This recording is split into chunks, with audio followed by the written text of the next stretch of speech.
बात आती है कि भाई रेजिस्ट्रेशन के टाइम पे यहाँ पे आना चाहिए कि नहीं आना चाहिए। देखो रेजिस्ट्रेशन ये यहाँ से स्टूडेंट्स वापस जा रहे हैं क्या, यहाँ से प्रोफेशनल्स छोड़ के यूके को वापस जा रहे हैं।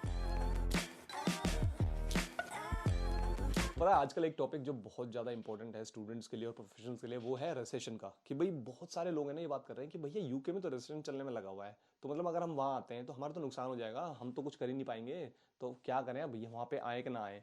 तो मुझे लगा यार इसके ऊपर बात करते हैं, क्योंकि रिसेशन का मतलब ये नहीं होता कि नुकसान ही नुकसान, उसके कुछ फायदे भी होते हैं जो आप उठा सकते हो रिलेशन पे। आप उसके बहुत ज़्यादा बेनिफिट भी उठा सकते हो, उसको भी मैं डिटेल में डिस्कस करने वाला हूँ इस वीडियो के अंदर, आप लोगों को समझाने वाला हूँ कि क्या आप कर सकते हो।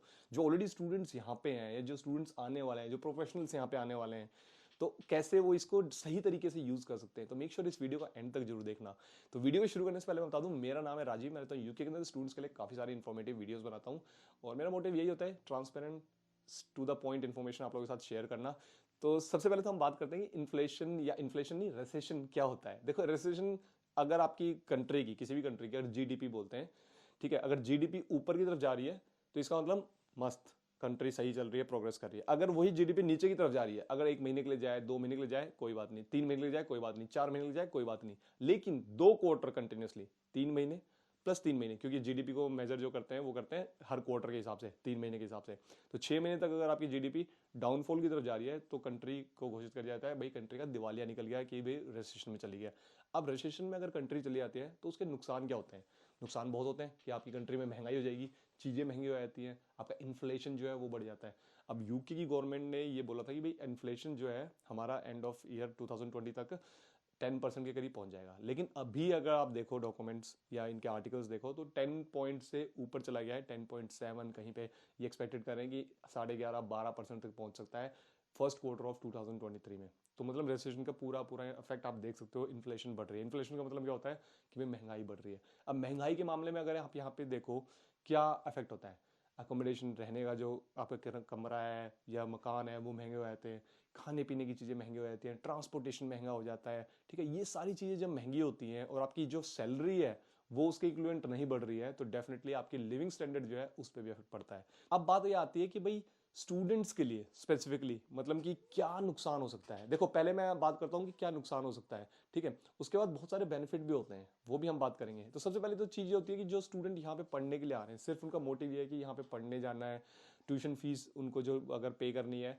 तो कई स्टूडेंट्स का ये होता है कि भाई सिर्फ मुझे पढ़ने जाना है और उसके बाद वापस आना है, तो उनके लिए तो कोई फर्क ही नहीं पड़ता, चाहे रिसेशन हो, चाहे कंट्री का दिवालिया निकल रहा हो, उनको तो यूनिवर्सिटी से मतलब है, यूनिवर्सिटी पढ़ा रही है, यूनिवर्सिटी हाँ थोड़े वो उनके जहाँ 10 लाख रुपए लग रहे हैं वहाँ 12-15 लाख लग जाएंगे, या एग्जाम्पल की तरह लिया है, ठीक है, तो उनको कोई मतलब नहीं है। लेकिन जो बच्चे यहाँ पे ट्यूशन फीस अपनी 30% या 20% या 25 या कुछ भी पे करके आते हैं और उसके बाद सोचते हैं कि वहां पे पार्ट टाइम जॉब करके मैं अपनी फीस पे कर दूंगा, तो उन बच्चों के साथ थोड़ा सा मुश्किल हो सकता है। मुश्किल क्यों हो सकता है कि यार अगर यहाँ पे रेसिडेंट में एक चीज पे जो बहुत ज्यादा इफेक्ट पड़ता है वो पड़ता है जॉब मार्केट पे। जॉब्स जो होती हैं आपकी वो कम हो जाती हैं, तो अब जब जॉब कम हो जाएंगी तो आपको ये हो जाएगा ना, पहले तो ये होता है कि आते ही मेरे को 2 महीने में जॉब मिल जाएगी। बहुत सारे एग्जाम्पल्स होते हैं जिनको बहुत जल्दी मिल जाती है और बहुत सारे एग्जाम्पल ऐसे होते हैं जिनको नहीं मिलती।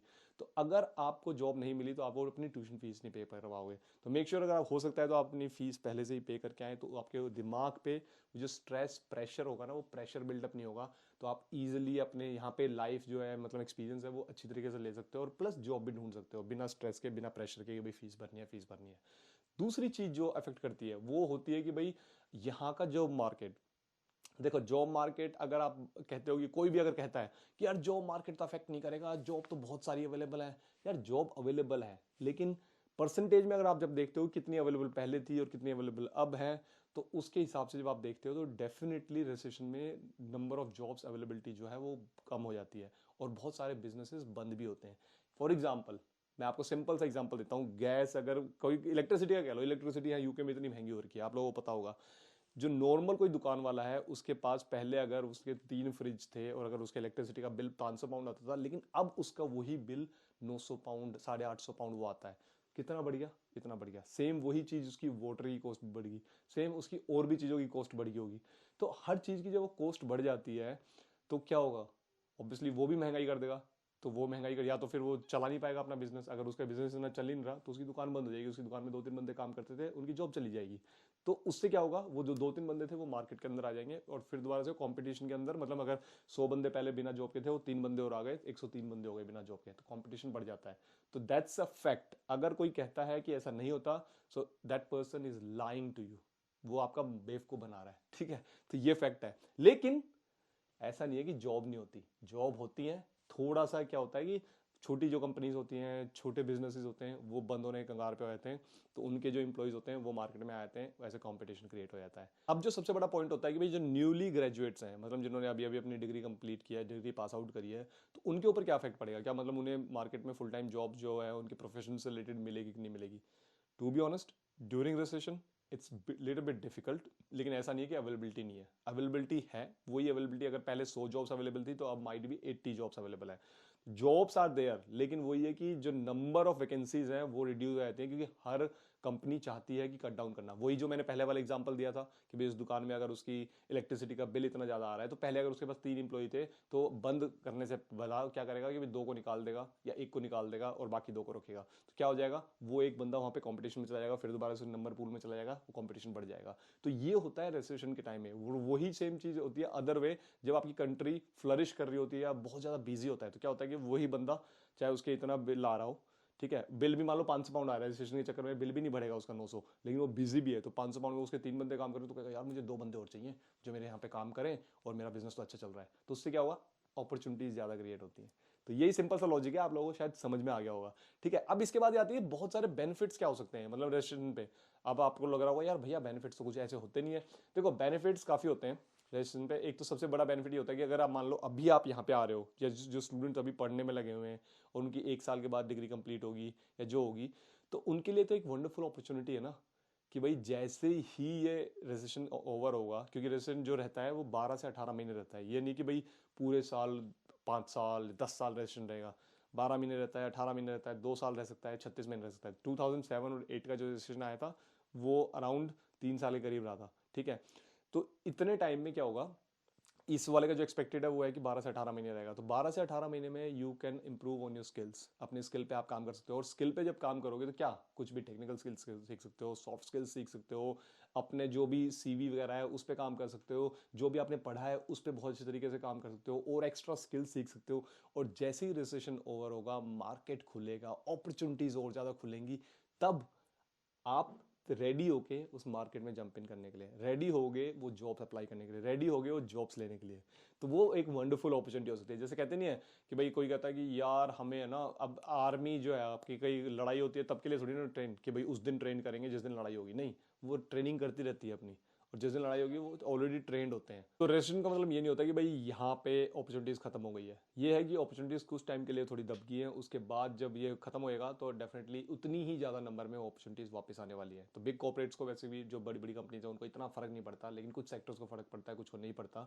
तो अगर आप यहाँ पे हो तो डोंट गेट डिसहर्टेड। अगर आप यहाँ पे आने की सोच रहे हो तो उसमें भी नो डाउट आप यहाँ पे आओ। लेकिन अगर आपका मोटिव सिर्फ और सिर्फ यहाँ पे आके ही कमा के फीस भरने का है, तो उसके बारे में you have to double think about it, क्योंकि ऐसा मुश्किल हो सकता है, क्योंकि आपको जॉब पता नहीं कितने टाइम तक मिले कि ना मिले। अब बात ये आती है कि क्या यहाँ से स्टूडेंट्स वापस जा रहे हैं, क्या यहाँ से प्रोफेशनल्स छोड़ के यूके को वापस जा रहे हैं, कि भाई ड्यू टू रेसेशन या ड्यू टू यहाँ पे महंगाई जो इतनी बढ़ गई है। तो इसका आंसर अगर मैं दूं आप लोगों को, तो मैंने तो सुना नहीं है कि भाई स्टूडेंट्स यहाँ पे अपनी पढ़ाई को छोड़ के वापस जाने में लगे हैं, ऐसा नहीं सुना है। हाँ, ऐसा बहुत सुना है एग्जाम्पल कि भाई किसी का PSW नहीं लगा, या किसी को यहाँ पे भाई कोई जॉब नहीं मिली, तो उसे लगा कि मैं PSW में नहीं रहना चाहता, तो मैं वापस जाके अपनी कंट्री में कोई चीज़ ट्राई करना चाहता हूँ। ऐसे एग्जाम्पल्स काफ़ी हैं, लेकिन ऐसा नहीं है कि भाई कोई रेजिस्ट्रेशन के चक्कर में यहाँ पे छोड़ के जा रहा हो। क्योंकि हाँ, किसी को अगर जॉब नहीं मिलेगी 8 महीने 10 महीने तक, ऑब्वियसली यहाँ पे खर्चे महंगे हो गए हैं, तो वो नहीं, अगर उसको अफोर्ड कर पा रहा, तो definitely they might go back. लेकिन यहाँ पे अगर ब्रिटिश लोगों की बात की जाए, यहाँ पे ऐसे कोई जो हमारी तरह, अगर मान ले मेरे जैसे प्रोफेशनल है या फिर मेरे इतने यार दोस्त हैं, क्या वो छोड़ के यहाँ से यूके को वापस चले गए अपनी कंट्री में? ऐसा कुछ नहीं है, ऐसा मैंने कहीं नहीं सुना है। अगर कोई ऐसा कह रहा है तो गलत है, ऐसा नहीं हो रहा है। ठीक है, वापस वो बात तो होती है कि भी इमिग्रेंट्स आते हैं और यहाँ से भी लोग कहीं सेटल होने के लिए कनाडा जाता है, कोई ऑस्ट्रेलिया जाता है, वो तो होता रहता है। मतलब इनफ्लक्स इधर से उधर, ग्लोबलाइजेशन होती रहती है। ठीक है, लेकिन ऐसा स्पेसिफिकली कि भी ड्यू टू रिसेशन, मेरे नेटवर्क में ऐसा कोई नहीं है जो यहाँ से छोड़ के ड्यू टू कि भाई महंगाई बढ़ गई है इसलिए चला गया है। अब बात ये आती है कि भाई रेसेशन के टाइम पे यहाँ पे आना चाहिए कि नहीं आना चाहिए। देखो रेसेशन, ये महंगाई है, जॉब्स नहीं है, ये सारी चीज़ें एक तरफ है, लेकिन जो लिविंग स्टैंडर्ड है यहाँ पे, जो लाइफ है, आपकी वो थोड़ी डिफरेंट है। आप लोगों को मेरी इतनी सारी वीडियोस में, अगर आपने मेरी डेली लाइफ व्लॉगिंग के चैनल्स नहीं देखा है तो उसको जाके आप चेकआउट कर सकते हो, देख सकते हो कि भाई यहाँ पे किस तरह की लाइफस्टाइल है। ठीक है, तो वो डेफिनेटली एक प्लस पॉइंट रहता है कि भाई यहाँ पे आकर आप उस लाइफस्टाइल को जी सकते हो, वो आपको हेल्प कर सकती है। और उसमें यही है कि आपकी वैल्यू ऑफ लाइफ है ना, अगर आप जो भी टैक्स पे कर रहे हो आपको पता है कि उसका बेनिफिट क्या मिल रहा है। तो इसलिए ये हमेशा मैं कहूंगा कि अगर आप यूके आने की सोच रहे हो या किसी भी फॉरेन कंट्री में जाने की सोच रहे हो, उसकी वहां पे जाके अगर आप पढ़ाई करने की सोच रहे हो, उसके बाद सेटल होने की सोच रहे हो, तो make sure do a little bit research, in detail research, कि वहां पे लाइफस्टाइल किस तरह का है, उसके बाद लाइफ स्टैंडर्ड किस तरह का है। ठीक है, महंगाई है, जो महंगाई को भी आप कंपेयर कर सकते हो। उसके बाद वहां पे जो आप रहते हो, टैक्सेस पे कर रहे हो, या फिर आप जितने भी गवर्नमेंट को जो भी पैसा दे रहे हो, उसके बदले में एक्सचेंज में गवर्नमेंट आपको क्या सर्विसेज दे रही है, क्या फैसिलिटीज दे रही है। तो उससे आप उस कंट्री को मतलब एनालाइज करके ये फाइंड आउट कर सकते हो कि भाई वहां पे जाके रहना, सेटल होना क्या आपके लिए बेनिफिशियल हो सकता है, आपके बच्चों के लिए बेनिफिशियल हो सकता है नहीं। यही था गाइस इस वीडियो में। आई होप आप लोगों को ये वीडियो थोड़ी बहुत नॉलेजेबल लगी है। अगर आप लोगों को ये वीडियो पसंद आई है तो मेक श्योर इस वीडियो लाइक जरूर करना, नीचे कमेंट करके जरूर बताना। मिलते हैं नेक्स्ट वीडियो में, तब तक के लिए।